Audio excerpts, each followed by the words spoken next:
Marie de Nazareth.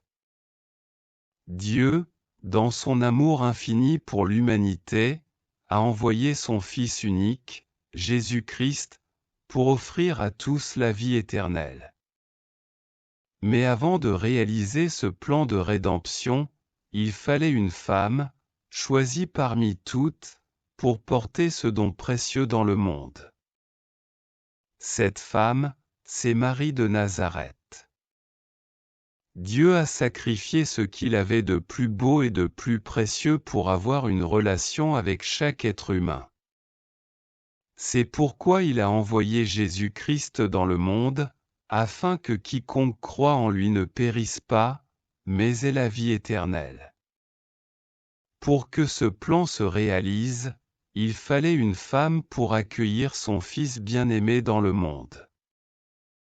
Aujourd'hui, nous allons plonger dans l'histoire de Marie de Nazareth, la femme graciée par Dieu pour être la mère biologique et nourricière du Fils de Dieu. Qui est-elle, et comment est-elle devenue la mère du Seigneur Jésus? Découvrons-le ensemble. La maternité est un privilège qui comporte son lot de souffrances. Marie de Nazareth jouit du privilège unique d'avoir été la mère du Fils de Dieu.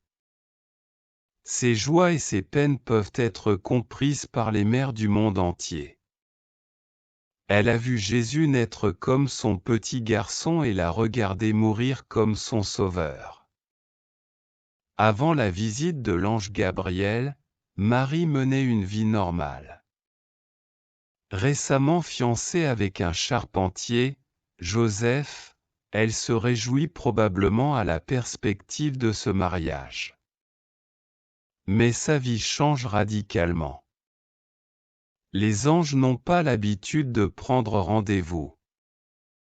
Se sentant félicitée comme si elle avait remporté une course, Marie est troublée par la solution de l'ange dont la présence l'effraie.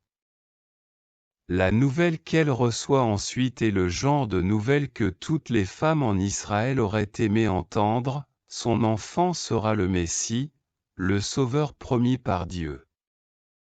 Marie ne met pas en doute le message mais demande comment cela pourra se faire, puis elle donne la réponse que le Seigneur attend en vain de tant de personnes: je suis la servante du Seigneur.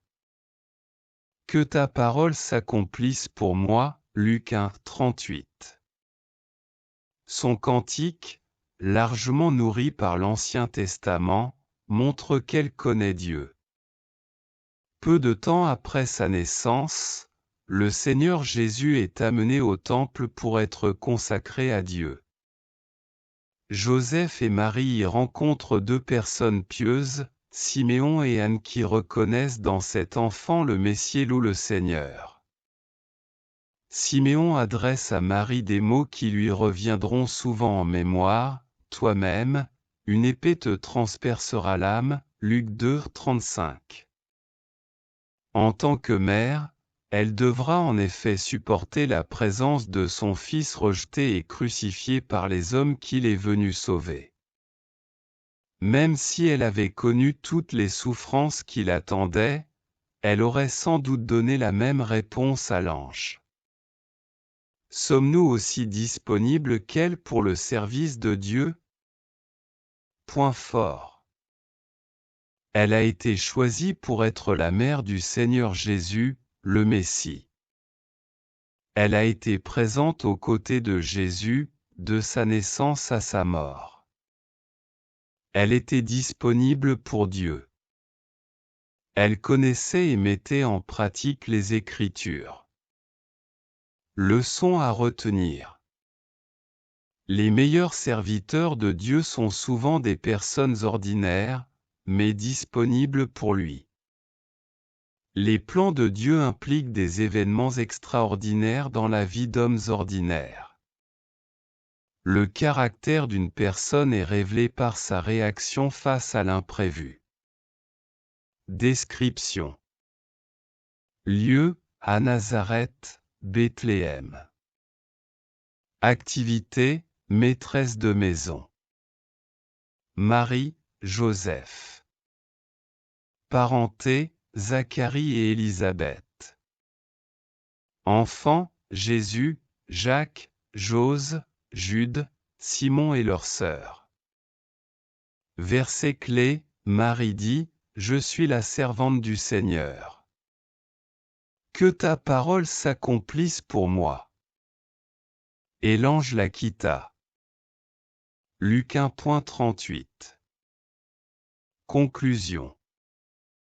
Marie de Nazareth, choisie pour être la mère du Messie, nous montre à travers sa vie une foi inébranlable et une disponibilité totale pour le service de Dieu. Malgré les épreuves et les souffrances qu'elle a endurées en tant que mère de Jésus, elle est restée fidèle à sa mission divine.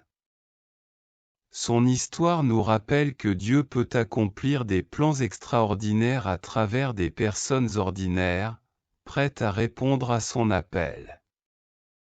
En méditant sur l'exemple de Marie, demandons-nous, sommes-nous prêts, nous aussi, à dire oui au plan de Dieu pour notre vie? Si vous avez été inspiré par l'histoire de Marie de Nazareth et souhaitez continuer à découvrir des contenus édifiants et inspirants, n'oubliez pas de vous abonner à la chaîne et d'activer les notifications pour ne rien manquer de nos prochaines publications.